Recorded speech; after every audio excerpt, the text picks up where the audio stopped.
Piraten Kapern.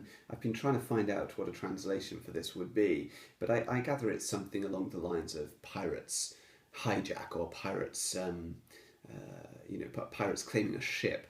I tend to think of it as, because it's a bit easier, Pirates Cavern or Pirates Den or something like that. But essentially what we've got is a pirate dice game, a Yahtzee variant with some nice cards, fairly simple gameplay. This I bought this from the German Amazon site. It's not available in an English edition, although English rules are available on the Board Game Geek website. First thing to notice with Piraten Kapern is what an odd little box it has. Take this lid off here, you've got this cardboard insert which props the box just that little bit slightly open, which is odd. But if you take this insert out, then the rules don't fit in the box, so you have to keep it in there.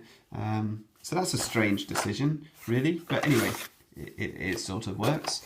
Then inside the box, we've got these cards. These are player aids at the top there, and then we've got this deck of nicely illustrated cards which change the rules for each round of the game.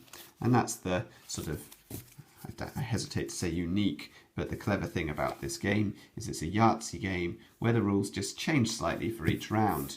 We have a set of 8 dice actually in there. There's one behind there, so that's 8 dice, and these are, I just really like them. I like this little monkey here, we've got a diamond, we've got some swords, this great little parrot here, this sort of skull and crossbones, and a pirate coin.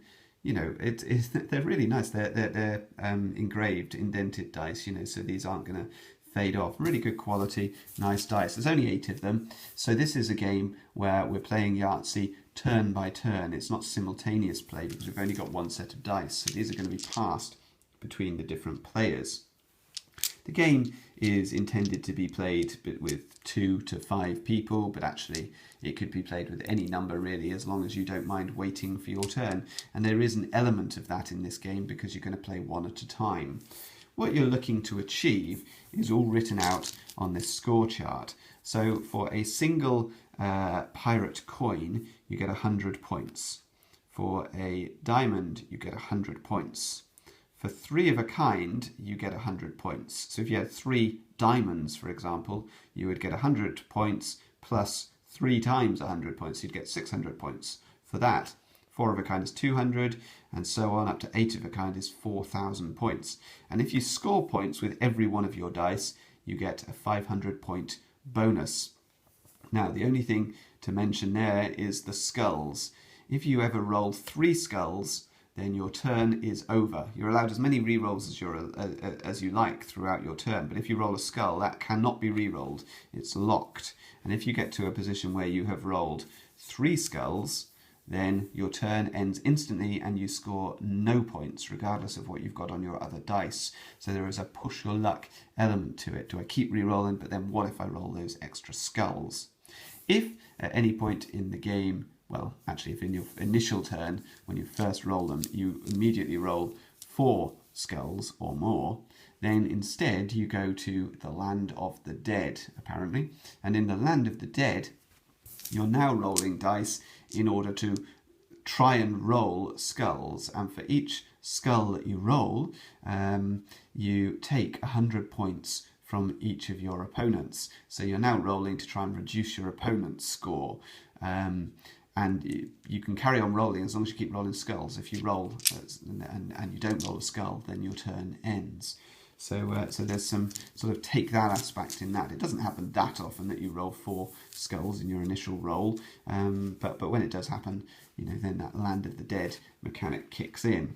Now the twist in this game is that each turn a player will turn over 1 card, and that rule applies to them during this particular round, and to that player only. So if you turn over the pirate, then your score for that round is doubled. If you turn over the monkey and the parrot, then it means that the parrots and the monkey symbols count as being identical when you're forming groups of dice. So that's quite powerful too. The treasure chest allows you to lock dice as you go along, put them on the treasure chest, and now even if I rolled 3 skulls later in my turn, I still score those points. So that's what the treasure chest does. This means that you start the round with 1 coin.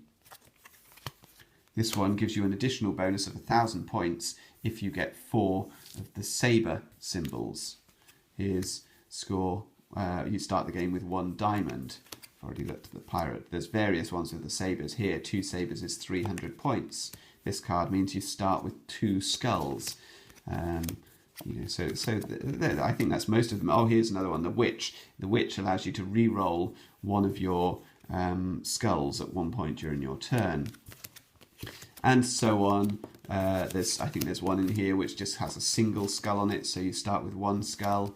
And I think that's all the cards that you need to see.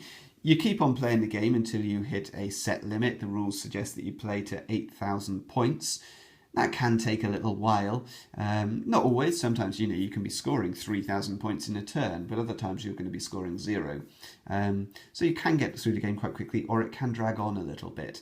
So I think it's quite nice to play a set number of rounds. Say, each player gets 3 or 4 turns, 3 or 4 times around the table, and then see who's got the most points at that point.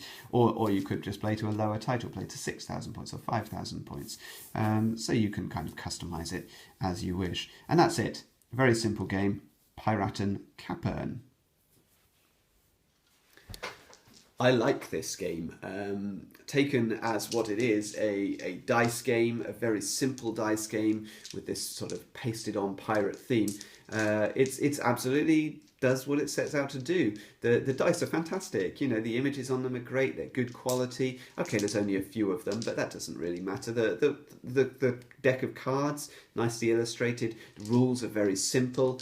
It's the sort of game you can play, after dinner. Just have a quick game of it. Very simple. Nobody has to concentrate massively. There's lots of sort of pushing your luck moments. It's quite exciting, and then every now and then somebody will get a massive score in one turn, and that's all quite exciting. And because it's so luck driven, inevitably there are massive swings from turn to turn, which is quite exciting too. It's a good one that you could play with kids, with families. I can't really fault the game for what it is. It's a simple Yahtzee variant with a nice pasted on theme. Unfortunately only available in this German edition, so you might have to look on international sites, German Amazon, that sort of thing, in order to find it. It's not expensive though, and it's a small package, nice and portable. Rules are available on Board Game Geek website, although it's got a different title. So I don't know what that's about, whether there was a previous edition that I'm not aware of. The rule set is called Fortune. For the English rules, but they're exactly the same. The cards and everything, the illustrations are the same, and the rules are identical. So that is Piraten Kapern.